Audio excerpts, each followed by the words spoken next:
Ladies and gentlemen, welcome back. We are the B Team. Thank you for joining us tonight. We, of course, are part of the Splitting Hairs podcast group, brought to you by Jackrabbit Illustrated, with our title sponsors of Cottonwood Coffee and Bistro in Brookings, South Dakota. Stop in for a delicious breakfast sandwich before the game, or also get yourself a cup of coffee.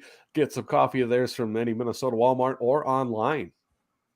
Use the code GI22 to save yourself 10% at checkout. Some restrictions may apply, as well as our other title sponsor, Drake's Place in Bowdle, South Dakota. Much more than a convenience store. They've got some of the best food that there is in the north central part of the state. I don't care if it's a restaurant or a gas station or anywhere else. Phenomenal pizzas, calzones, burgers, sandwiches, you name it. They've got it on sale or off sale liquor, as well as your normal convenience store amenities. And as always, we are also on the FCS Fans Nation podcasting group. So thank you for those of you who are joining us from around the FCS world. As always, we're back with Ben and Chad. Gentlemen, how are you? Chad, you had your big Vegas trip this weekend because someone's not good with calendars. So I was watching the game from Vegas. I was watching the game from Vegas. It was pretty good. You know, it was a bit of a struggle, to say the least, to find somewhere that would like 100% guarantee that they were going to be able to play the game. So we ended up at it's called Blondie's in Planet Hollywood, right across the way from the V Theater, if you've ever been inside Planet Hollywood shops. And so we're sitting there, or we get there, and I get up to the podium to get checked in at the maitre d' or whatever, hostess, and lo and behold, what walks up behind me? Did I win anything? I will say it's possible. Anyway, there was like six NDSU fans, and they're like, "Oh yeah, you're here for the FCS games too." And I'm like, "Yeah, but by the way," and I showed them. Well, I had my polo on, so. Yeah, it was a great time. We had me, Tyler Urban, his wife, his brother and his wife, my roommate who you've met, and then Terry, they tailgate over by us too. So Terry Bergeline. So she's part of the Staters. I think you've met her. So Yep. Dark curly hair. Yeah, it was a good time. Ended up at the Circa on accident, and got to watch the Packers win, which is what might have made it a good trip. So hey, there you go. See, you put money on the Packers. You're crazy. Maybe. Well, it's the Bears. That makes sense. Good for you. Rogers owns the Bears. He does own the Bears. It was historical facts. You know, I know Joe and Sean Pimp bet online, and they say that it makes it more exciting. And, you know, when you think you're going to lose money, that's not a great feeling. But when it flips, you know, when the worm turns, boy, that's a good feeling right there. Right, Ben? You know what I'm talking about. Oh, yeah. Chad, I watch you during games you care about that you don't have money on. You with money riding on a game sounds nightmarish. I was fine. There was a guy screaming at the Giants game. Tackle him, you lazy, you know, all these profanities, and like there's dudes standing to my left that are laughing, and I started talking to the guy. I'm like, you're just laughing because you've been that guy. And he's like, oh yeah, totally. I was like, me too. It's funny. We've all been that guy. So we were watching different games. They have like the longest bar, they claim. It's pretty insane. So it was pretty cool. If you ever get a chance to go to the Circa, it's probably the best place to watch games on the Strip, I'd say. Or on Fremont Street, anyway. So, well, you missed out on a really fun tailgate. The tailgate was a blast. The herd was greatly thinned. I will say that in the library lot. Only the hardiest of us survived, and then Ben and I actually went and took a tour of the north lots, the backyard, I should say. And that was also greatly thinned. Man, you folks, the one thing I do have to say, you folks in the backyard, outside of Club 32, they got it going on. They built like a whole building with garage doors on each end that you can walk through and the weather's nice, and that was all heated and cozy. But guys, you got to put walls all the way around those tents and then heat them. You're just forcing unnecessarily cruelty on yourselves by only putting up a couple walls. I'm just telling you. Come But over to the library lot. We'll teach you how to tailgate. yeah, in the library lot, we had all the mega tent set up with hair raisers and everything, all four walls on. We had like our mini Thanksgiving dinner. I apologize to everybody if I sound a little nasally. I got a little haxy from last week, getting up at 4 a.m. every morning for the whole week and then doing the game and screaming my brains off. Tailgate was a lot of fun though. I had some inconveniences with cooking the bird for the Thanksgiving. Funny way to put it. That was, yeah, it was an inconvenience for everybody. I had to run the tailgate. I had to run the tent up to Ben to make sure the tent got on to the tailgate on time. Because I always give Chad a hard time when he's late to the tailgate. I was late by like an hour. And so I'm going to admit that. Shame. Yeah, I was very disappointed. So I was I'm only like bird. 10 minutes and end of the world. I know. And so what happened is I was cooking the bird and I ran out of pellets. Oh no. And so it was at like 127 degrees and I needed to leave the house in like an hour. So I was sunk. Those hoppers are pretty big. Usually you can fill them up and make sure. Yeah, it was filled. But then I went and I was just checking on my app, checking the temp instead of actually checking the grill. And when you're not out by the grill, you can't check how many pellets you have. So anyways, worked out, Ben. You know, I didn't even have to set anything up, which was kind of cool. That was nice. Matt says they could fit 15 people in an ice castle. Yeah, and you guys get to cuddle the whole time. Just yeah, shout out to the hair raisers. They helped set up when I got there. That was great. If I'm looking up at the screen while we're watching it or while we're doing this, it's because SDSU is playing basketball at Montana right now, and they don't have a score ticker, so I have no idea what the score is. Right now, it's 6-2 Montana. It looks like. Ticker sounds better than Scorebug. No, I like ticker. Scorebug sounds stupid. They call them scorebug bud. A ticker is on the bottom like this because it tickers. It's got the ticker across the bottom where it ticks across the bottom. There's nothing moving across the bottom for a scorebug. That's probably the wrong term for it. Aaron Amick says, how about them cowbells? I mean, that was a resounding success, and I will happily take credit. We started something, and I don't think that momentum's stopping because there was a lot of people commenting about that on the TV broadcast. And, you could definitely hear it on the TV broadcast. I didn't know you guys close to some of the mics. No, somebody was with the cowbell because you could hear it on the broadcast pretty well. But yeah, I'm all for it. Bring the cowbells. I mean, the cowbells were great. So funny story. A good friend of ours helped me out and let me take a preview of the presidential suite in like the media area and stuff, which was great. It was really cool to go up there and do all that, right? But you know, I'm dressed like I am for the game, so I got my bibs on and my hard hat and all my goofy stuff, and then I was semi sneaking my cowbells into the game, so I stuffed them in my back pockets, and it's quiet up there, like quiet, especially by the media. So I've got these cowbells in my back pocket. And I'm walking, and they're literally sound like a cow. Clunk, clunk, clunk, clunk.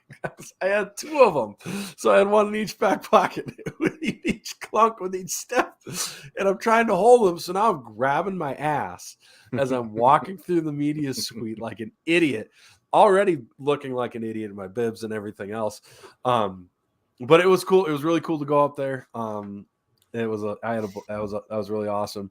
Then we went down the field, and you know, obviously we're disappointed in the crowd that turned out just for numbers wise, but for the folks that did show up, like that was insane how loud it was for the amount of people that were there.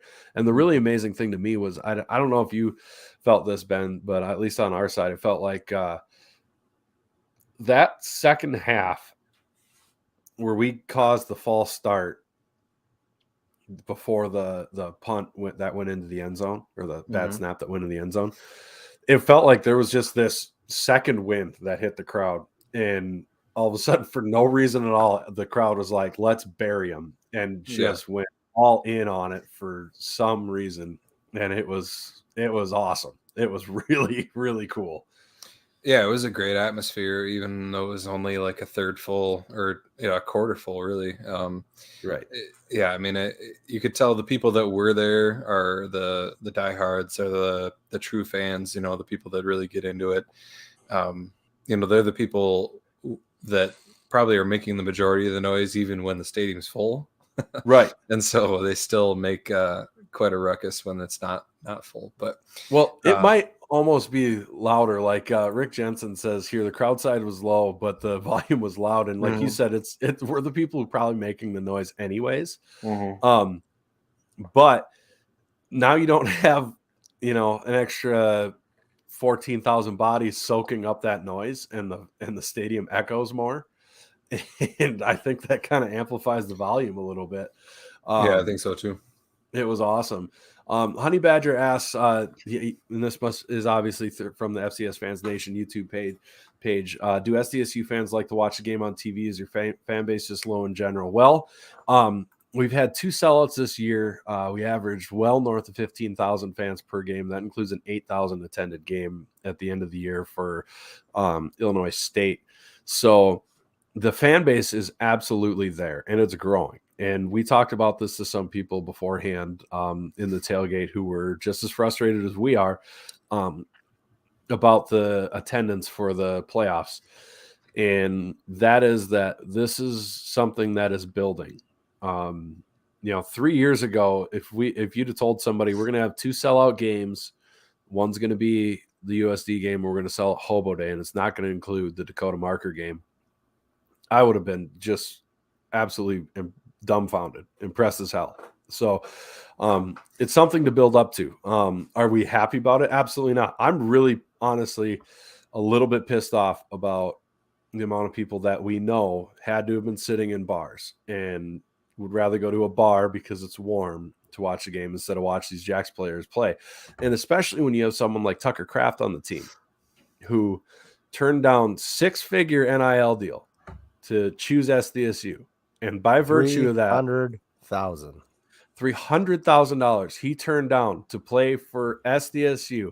And in choosing that, he also chose us, Jackrabbit fans, to be a part of this so we could watch him play. He turned that down to play here for us. $300,000. And you can't sit your ass in a little bit of cold weather for 3 hours because you are softer than Charmin toilet paper. That pisses me off. But if you were there, great. And people have legitimate excuses. I get that. But you can't tell me that there's 14,000 people of the 20,000 that showed up for USD and Hobo Day.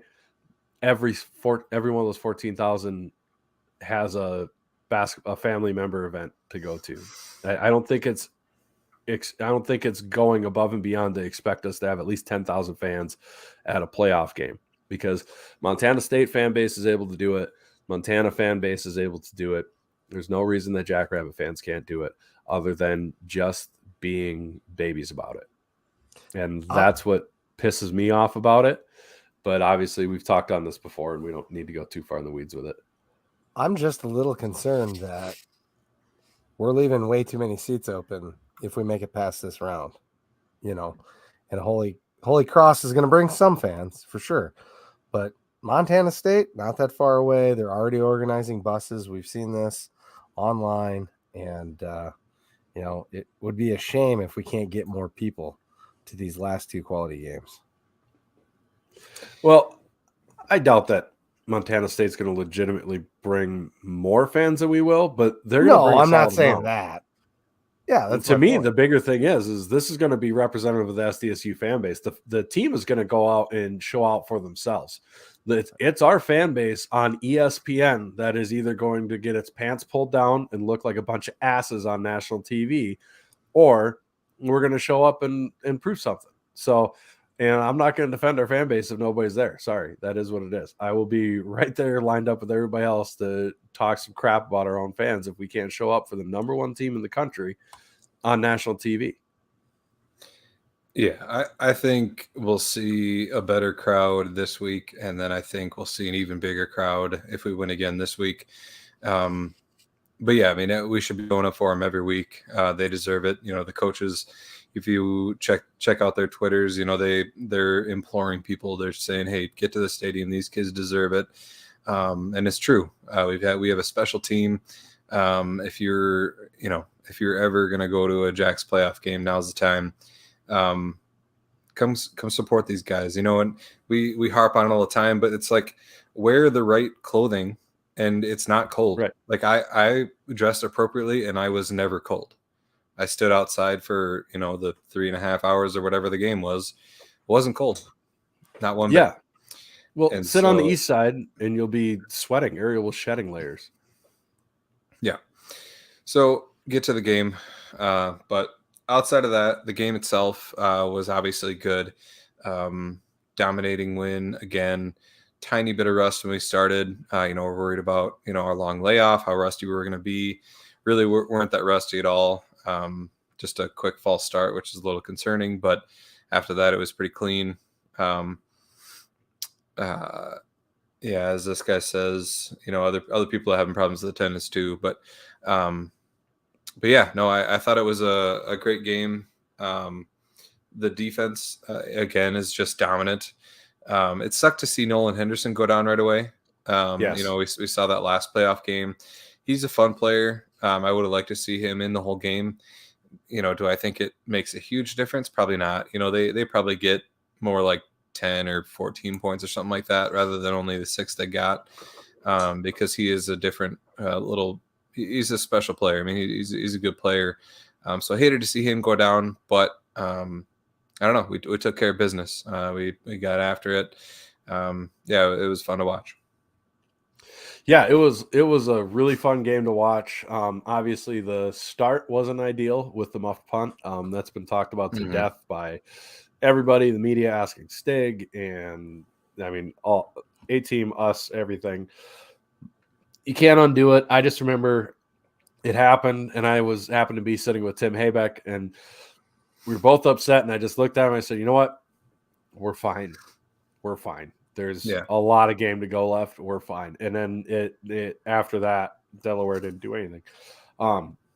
It was cool to watch Dinkle punt again. He didn't have his best day punting by any stretch of the imagination, but his grandpa, I believe, his dad or his grandpa, I think it was his grandpa, if I remember right, actually came up to us in the stands and chatted with us a little bit and said how happy he was to be able to be back in Brookings watching him play again. So that was cool. His long snapper didn't help him a whole lot. He had no. I mean, there was obviously the one that he missed was a tough snap, but even outside of that one, there was a multiple tough snaps where he was having to deal with that, try to get good punts off. I think the one that he kicked off of somebody's back was another, snap that kind of, the butt punt. Yeah. But I mean, the snap kind of sailed him that way. So yeah, I feel bad for the guy because he had a rough day. But back to the. Why we had success, I think it's a chain gang. Our defensive line is just absolutely dominant. If this team goes and wins a championship this year, they will be the reason why. They are the heart and soul of this team, and they just bring it every single game. They keep rotating guys in and out, and they never skip a beat. And it's just so hard for teams to get going when we have a defensive line like that. And the awesome part is the teams that we're going to see. So the team that we see this week, Holy Cross, we'll talk about later, is a running team. The team that we're likely to see next week is Montana State. They're a running team. The teams that we could likely see in the championship, NDSU, Sac State, running teams. And how do you stop a running team? You have a dominant defensive line, and that's exactly what we have. And so it's just I don't know. It's just exciting to think about how, we're so well set up for success with our defensive line and then our offensive line too. I mean, they dominated against Delaware and they've been playing well all year too. And when you've got two lines like we do, it's tough to stop. Yeah, I mean, realistically, if you could pick one thing to be really good at, it's stopping the run. Because even if a team is set up to pass the ball, like Delaware wanted to pass the ball, and I don't think that their O'Connor, who came in after Henderson got out, was bad either by any stretch of the imagination. Like I think they got something there when he gets older and more experienced. He was a decent player, who did fly back to Delaware, for those wondering, after the scary situation that ended the game, because that was a bummer. He's okay, so that's a good deal. But when you have a team like Delaware that they want to pass the ball, but you completely take the runaway to the point that they're not even trying to do it anymore, then your good defensive line you're using to stop the run can just pin its ears back and go to town on that quarterback.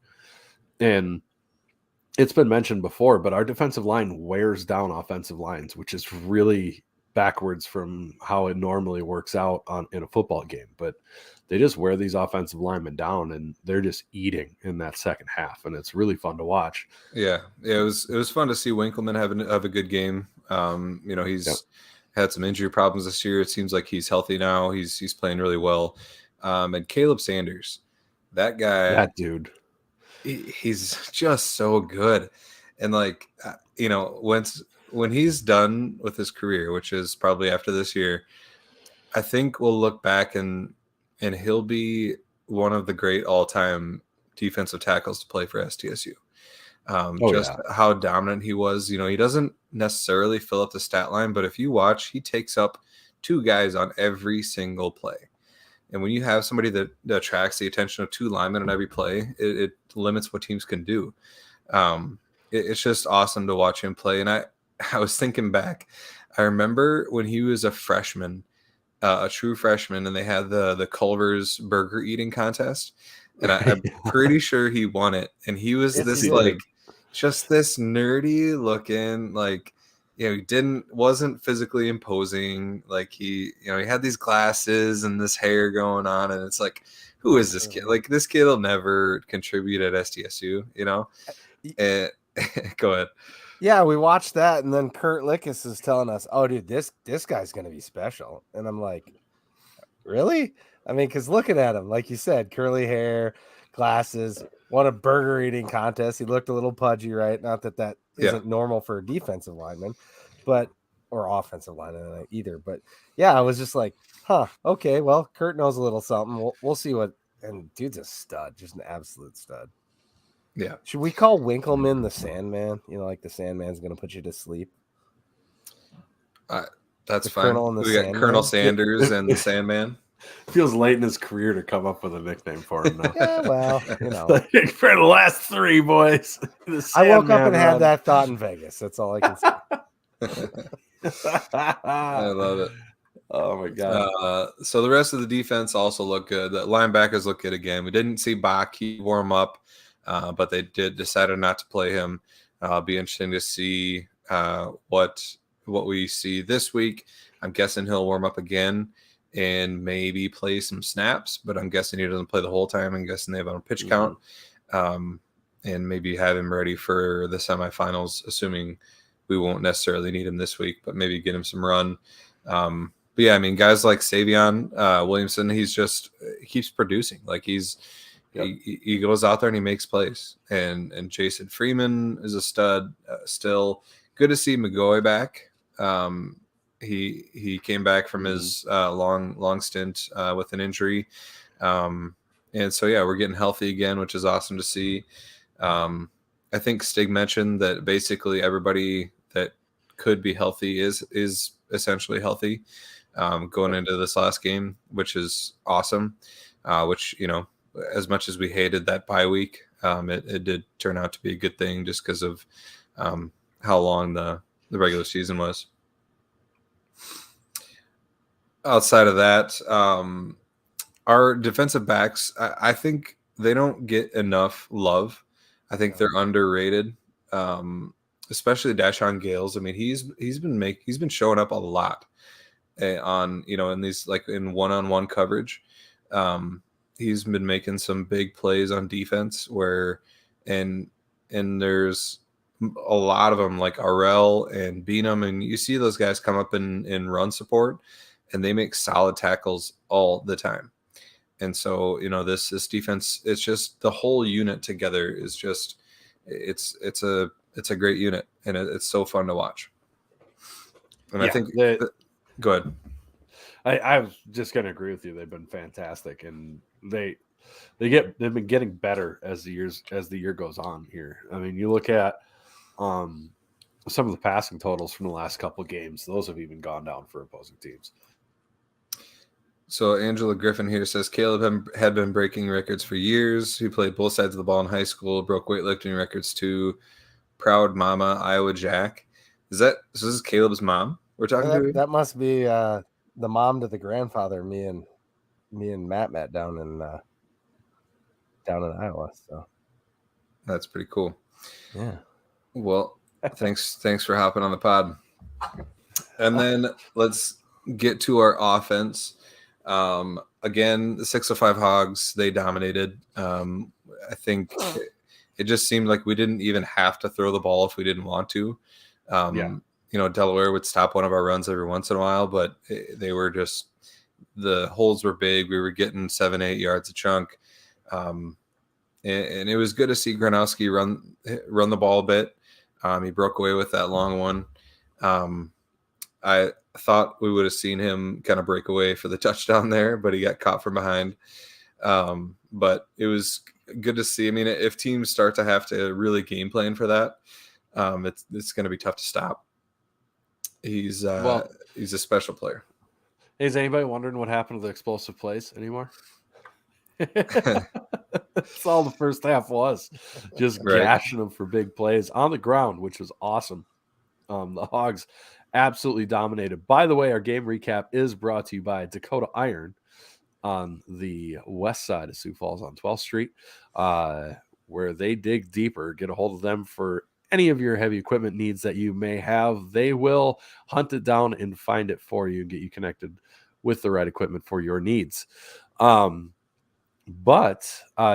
Hogs absolutely dominated, and people have asked, why no Tucker? There wasn't a lot of Tucker this game. You only threw the ball 17 times or something like that. Like, how involved is he going to be?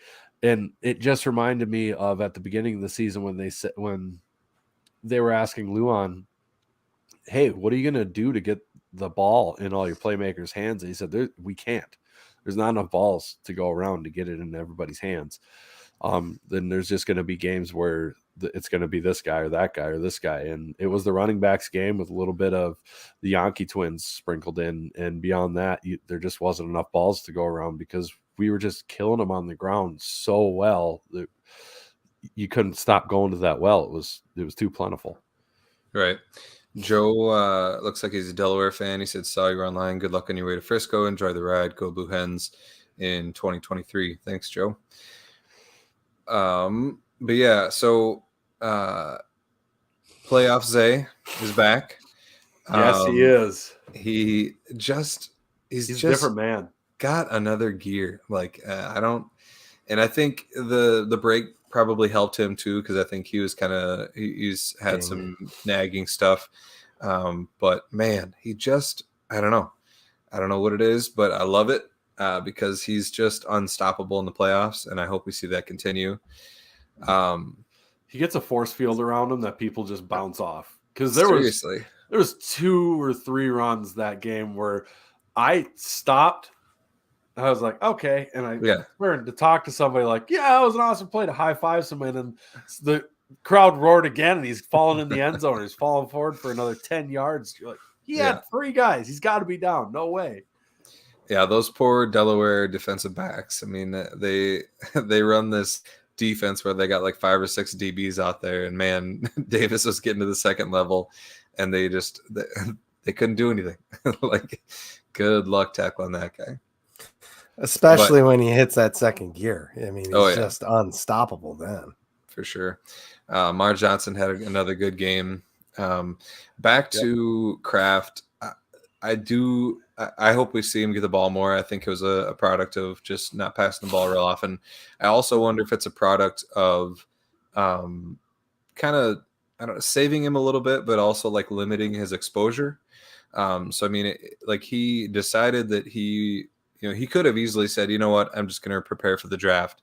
I'm not, good luck in your playoff run, but he didn't. Right. He said, I'm going to be with my guys. I'm going to play, and which is awesome. But part of that may be saying, you know what, especially in games where we've got it in hand like that, it's like why expose him when it's not necessary. And so, he was in there on a lot of run plays. He was blocking his butt off. But that may be part of it too, is what I wondered. But we'll see going forward. I think we'll see him get involved a little bit more into the later rounds of the playoffs. Yeah, I mean, it's kind of one of those things where if we knew the game plan was going to work where we could just gash them with the run, then why use that? Why overuse those guys or expose them to potential injuries when you don't have to, which makes sense to me. Jace Hollenbeck says DeMar is such a good outside zone compliment to Zay too. He really is. He's so fast. His touchdown that he had after it was our fourth rushing touchdown of the game. He just outran dudes to the pylon. It was awesome. It was awesome. So really love watching him run around out there as well. But yeah, I don't have much more on this game outside of that. The Yankees again, amazing. Jackson with that toe tap in the back of the end zone was awesome. And the throw by Gronowski, it was really good throw. Put it where only Jackson could catch it, and then Jaden with the yard after catch. He just racks it up. I mean, the guy, he gets open, he gets separation. I don't know. They're both just fun to watch. Last thing I was going to comment on that game, number 32 for Delaware. What an idiot. Did you see? Yeah. So we didn't understand what was going on from our vantage point when I rewatched the game. And I saw it, and I'm like, what? Oh, that's why everybody was booing. I get it. Yeah, him and Coons were getting into a little, I mean, Coons is blocking him, and then the guy was getting mad about it, and then the guy does a Fortnite L dance where you put the L on the forehead and you dance around a little bit. I've never seen somebody do on a field before. Just embarrassing. You're making an ass out of yourself, and then the coach says, no, you're coming out. And he tries to send in a guy in to take him out. And the 32 waves him off and says, nope, I'm staying on the field. The coach was not having that. And good for him. He took a timeout. He took a timeout and he was running onto the field. He's like, get your ass off the field right now. It was, which I'm happy because that, I mean, if you're trying to develop a program, you can't have guys acting like that. And that, and in classy fashion, that guy, came out the field, threw his helmet down. He's throwing a fit. So, yeah. AJ won the response, and that guy did not. And I'm sorry to interrupt, Brendan, but yeah, they were showing it on the broadcast, and it was like, this guy's getting his butt chewed off. It was, go ahead. I think they have the right coach there in Cardi, and they've got some things that are. I don't think they're going to drop off by any means. I mean, you could see some of the things he wanted to implement worked. It's just they didn't have the horses. Right. Yep. Other than that, that's all I got for that game. Let's go ahead and talk about the other playoff games that occurred. We've got the first one was. How'd we do in our picks? I went 4-4. You went 5-3. Gain another pick on me. Boom! Oh, your kitty ears are going to look fantastic on you, and you're going to love your background. Yeah, I've only got 7 games left, and I'm down by 3. So need a miracle here. We'll see.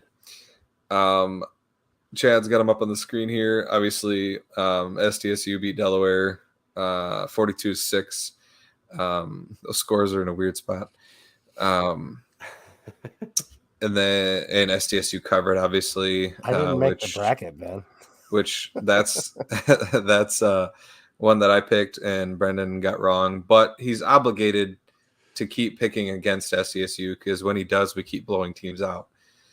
So you're welcome, America. You And can't also, I'm stop. sacrificing games and still beating you. I want this to be known. I'm willingly sacrificing a game per round, and I'm beating you. Anyway, then we've got. You convinced me to do it last time, even. I did. I was going to take us, and then you're like, "Oh, you can't." I'm like, fine, you're right. The other game on our side of the bracket is Holy Cross beat New Hampshire 35-19. That game was sloppy. It was raining, and it was just a gross game if you watched any of it. I think on a clean field and a decent day, New Hampshire beats Holy Cross. But Holy Cross, I mean, that type of game played right into Holy Cross's lap in terms of, just playing bully ball, like loving to run the ball every play and just get downhill. And so many things went wrong for New Hampshire. Good for Holy Cross for winning that game. I think Holy Cross beats them anyways. I really do. With the way they were able to move the ball on the ground, it might have been closer, but I think Holy Cross beats them. Right. I really, truly do. Yeah. Anyway, the William & Mary took care of Gardner-Webb, which we all kind of thought would happen. They won 54-14 and covered. Holy Cross covered as well, by the way. Gardner-Webb sucks, just like I said, which tells you how much Eastern Kentucky sucks. I'm still butthurt about my $50 goddamn dollars. Yeah, how you stupid Colonels? How did you Eastern lose Kentucky to that bad? Yeah, how bad was the whack A Sun? Or is William & Mary just that good? Didn't the Rev warn us about this though? No, he did not warn us about this. He told me I was a dumbass for picking them post-mortem. Yeah. Thanks, Rev. Montana State beat Weber State 33-25. That was an interesting game to watch. Montana State handled it pretty easily, but Weber State made it interesting at the end. We'll talk about Montana State more probably next week, but man, Tommy Mellott is looking really good. That kid is so fast, so shifty, and he is so tough. So he's if that we end up playing, he's going to pose a big threat. NDSU took care of Montana, just ran the ball all over them, like embarrassed them. I don't know. Wasn't it like 500 or 600 yards rushing? Something crazy. Yeah. They just. Whooped them 49-26 covered. The Sanford Southeastern Louisiana game went into overtime, which was interesting. Sanford came out on top 48-42. Sanford won with their backup quarterback for pretty much the whole game, which is he going to be back this week? I don't know. He played for like 3 plays or he had 3 pass attempts or something at the start of that game, and then they pulled him. So he was trying to come back. So maybe he does come back against NDSU. And that might give him a puncher's chance, but if he's not there, they are screwed. Yeah. Yep. I needed that one, though. That one I took Southeastern Louisiana. It would have been nice if they could have pulled that off in overtime. Incarnate Word barely beat Furman 41-38. They did not cover that one either. And then Sacramento State beat Richmond 38-31. And they also did not cover. Yep. So that'll happen. I watched the end of that Sac State Richmond game, and that was a whole fiasco. Yeah, Sac State's an interesting team. They just kind of keep surviving. They're not dominant by any means, but they're winning games, so you can't argue too much with it. They slide on by. Yeah, that's what they do. Seth Meyer says Sanford's QB won't be back. He's a sitting duck if he is. The funniest thing to me is about anybody who posts Sanford's name. If you text in this part of the country, it will autocorrect to Sanford, like the hospital, because we don't have anything named Sanford around here. Yeah, I don't know. We'll see what happens. Oh, look, another Stanford. Stanford's coach said it will be a game time decision on if they're starting their QB from Deion Blumenrader. I'm just teasing you, man. I do it all the time too. But yeah, that's going to really help with our picks when it's a game time decision that could drastically tilt how a game might go. But that is a tough game to pick at that point. Which, speaking of which, let's go ahead and roll into those. This week, the first game we've got is Incarnate Word going to Sacramento State. Sacramento State is a 7-point favorite, which is interesting matchup. Sacramento State, a heavy run team. Incarnate Word, a heavy pass team. It'll be interesting to see if Lindsey Scott can continue kind of carrying that team. I'll let you go ahead and pick this one first. Sac State -7. Well, the interesting thing about that is Incarnate Word's coach has already accepted another job. Mm-hmm. So he's going to an FBS job, but he's sticking around. And it worked out for him in the first week here to win as a seed at home. I think Sac State has the monkey off its back for the playoffs and getting that win. I think that pressure was really on them last game, and that's part of why they struggled. Besides, Richmond is a pretty solid team. But with the coach being gone and all that, so I'm going to go ahead and take Sacramento State at home. Jordan Fink says, apparently I was on TV for like 10 seconds. I don't know. I don't know why. I don't exactly have a face for television, but. Yeah, it was actually while the O'Connor was down. They were showing shots of the crowd, kind of watching him, worried about him as he was laying there because it was a very scary scene. But anyway, so you're taking Sac State -7. Correct, sir. I think I'm going to take Incarnate Word to keep this one close. I think that they'll do enough. I don't know that they'll win the game, but I think they'll scare Sacramento State. It's just kind of the way they play. They do fair. Just enough to win. I think Sac State will win by 3 here. Then we've got NDSU hosting Samford.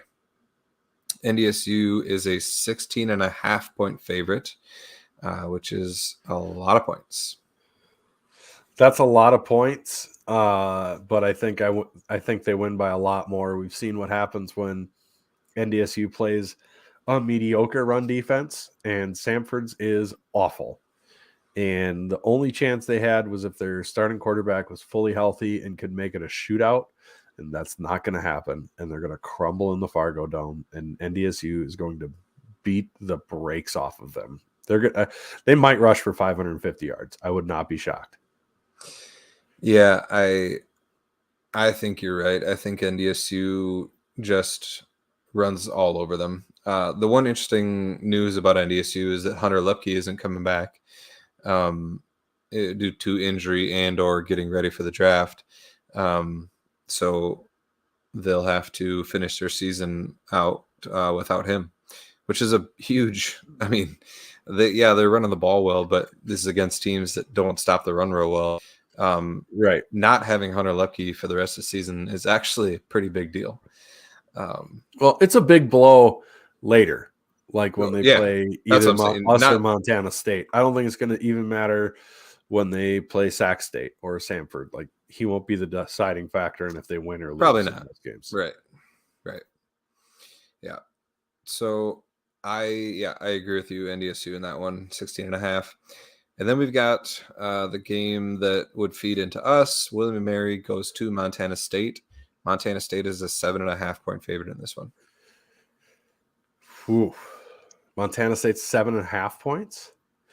I will take William & Mary with the points. I think Montana State wins, but I think William & Mary is a stout team, and I think they'll keep it closer than Montana State would like. I'm going to Jace Hollenbeck asked over under 8.5 pass attempts for Miller. Give me the under. I'll go just over. I'll go 10. He's gonna have so few pass attempts when they hit the natty that he might forget what a pass actually is. Yeah. All right. Corey Carraway says, sound like Spencer Wagey got hurt on a crackback block during the pick six. Yeah, there was kind of a dirty play that happened against Spencer Wagey. Hopefully he's all right. I haven't heard any news there. Ron Lowney says sack stay 45-35. Demez says no way. Cats cover easy. Ron, I think the Cat fans have found us. I say Ron brought a friend. he brought a couple. Jeez. Which, yeah, it was who knew? obvious. Ron, you have more than one friend. Good for you. All right. I will take Montana State, though. I think that their rushing attack is just as good as NDSU's. It's tempting not to because I think their defense is susceptible, but I don't think William & Mary does enough. And Montana State's a tough place to play. It's a long trip for William & Mary. I'll take Montana State by at least 7.5. So you're doing the old bank on Brendan being wrong on every one of these trick. I like it. No, I picked NDSU with you. That's true. And then we've got our game, Holy Cross, coming into town. And what do you think we're favored by? 16.5. Very close. 15.5. 15.5. I should have remembered. I saw it earlier today. You son of a bitch. It probably depends on the book, but the book we're using is 15.5. You go ahead and pick first. All right. So with this game, Holy Cross, I don't think they are a slouch team. I really don't. They've got big offensive lines. They're very, very veteran. They've all been to Brookings, this whole team. In Patriot League teams in the past, the way it works is the really, really good ones make it to the playoffs like 2-3 years in a row.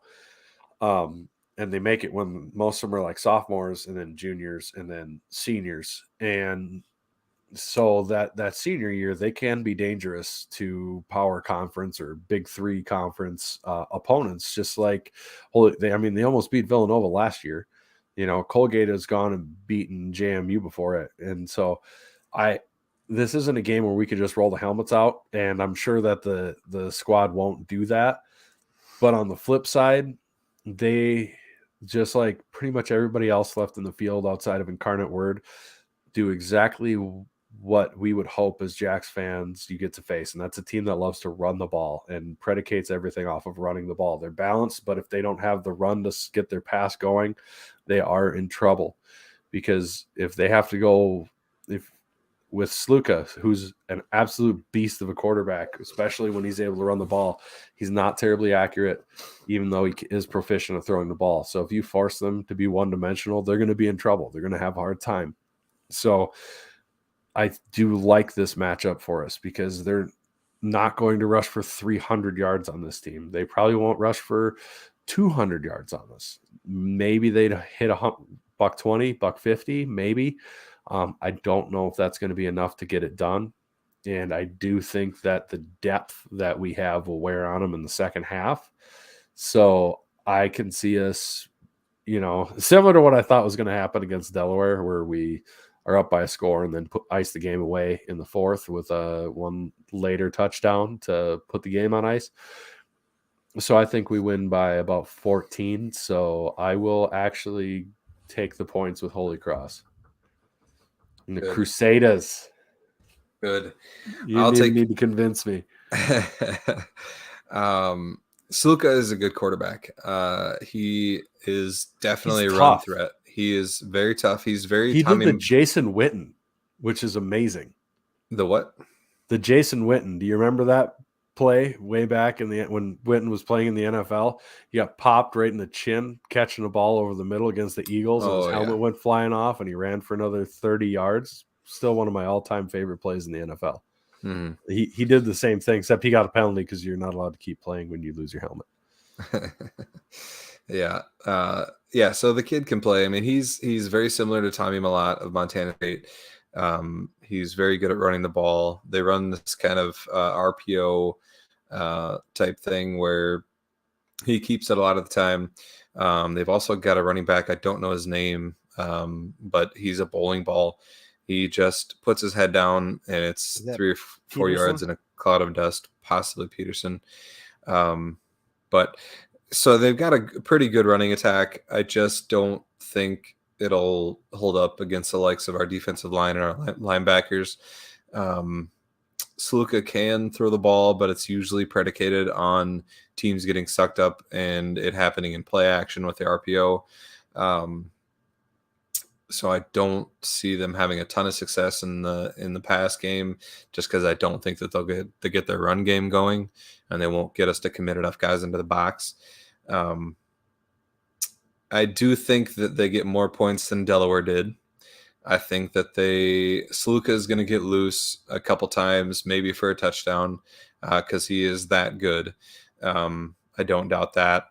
I'm going to go in the realm. I think they score 14 points. I think they do, but I think we score like 42 points. And so I'm going to take SDSU to cover. Corey Caraway says, way to take one for the team, Brendan. Take the points and give us the 50 Butterburger. Love that. 50 Butterburger. We were in a 50 Butterburger watch last week. Yeah, we were for a bit, and then the game kind of slowed down in the fourth quarter.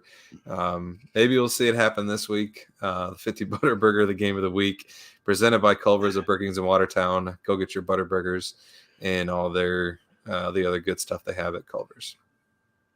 Yeah, somebody mentioned the chippy play for Holy Cross, and I don't even know from their standpoint if they consider it chippy, or even on the East Coast it's necessarily considered chippy. I think they just think they're being a gritty East Coast team who plays through the echo of the whistle and all that stuff, and they just have that we're the tough and gritty, scrappy underdog and they play with a big chip on their shoulder. All they've heard for the last probably 7 weeks now, since they've been in the top 10, is how they don't deserve to be in the top 10. They're a Patriot League team. They can't compete with the big boys. They're not going to do it. They're not going to get it done. And you know what? No matter how it played out, they put a beating on UNH in that second half of that game. I mean, forced errors or unforced errors, they got a bunch of turnovers and beat the shit out of the Wildcats, a CAA team who for a while there was in contention to win the CAA. So they weren't that far off from being a seeds themselves. So I don't think we can just and I'm not saying we are, and I know the team isn't taking them lightly, because this Holy Cross team is going to come in with a serious attitude and act like they have something to prove, especially against the number one team in the country. They just are. They're going to absolutely do everything in their power to prove a point that they belong to be on that field. And I think, they're a top 8 seed for a reason. You're one of the top 8 teams in the country to have made it this far and to be seeded. That's just the facts of the matter. They're going to come out and they're going to play hard nose, and they are going to absolutely do some things that try to elicit responses out of our players. And UNH let it get to them. And I think part of it was UNH being in the CAA and having a lot of interaction with the Patriot League teams. They probably for sure do see themselves as a better program because they're a CAA program instead of the Patriot League. So I think they took it a little more personally than our guys will, because we won't have the same superiority complex as a CAA team like UNH would playing a Patriot League team. So I don't think it'll bother us as much if it is a tight game in the beginning. But they're definitely going to do what they can to get us out of our headspace. Yeah, no doubt. I mean, you gotta, like Corey Caraway says, win the response. I mean, you can't get caught up into it, because as soon as you do, you'll be the one that gets caught and a flag for it. So, yeah, I think like you said, I mean, they're going to put up a fight. Honey Badger says momentum and turnovers will play into this game. Jacks haven't been tested in playoffs yet. Sluka is a savage. If he can take care of the ball, it'd be a good game. Otherwise, Jacks by 21. Speaking of take care of the ball, I do think that'll be something that we see is that they won't be able to get the run going against us as much, and they'll probably start to get behind, and they'll have to try to pass the ball. I don't think they're equipped well to pass the ball, and so I think our defense, which finally had a game without an interception, I think we see them return to that this game. I think we see at least one interception, probably two, in my opinion, just because I think they'll have to start to throw the ball, and they're just not used to doing that. Jim Poppin mentioned early tailgate. Yep, it's an 11 a.m. game on ESPN. Let's fill the stadium. Let's show ESPN what we got.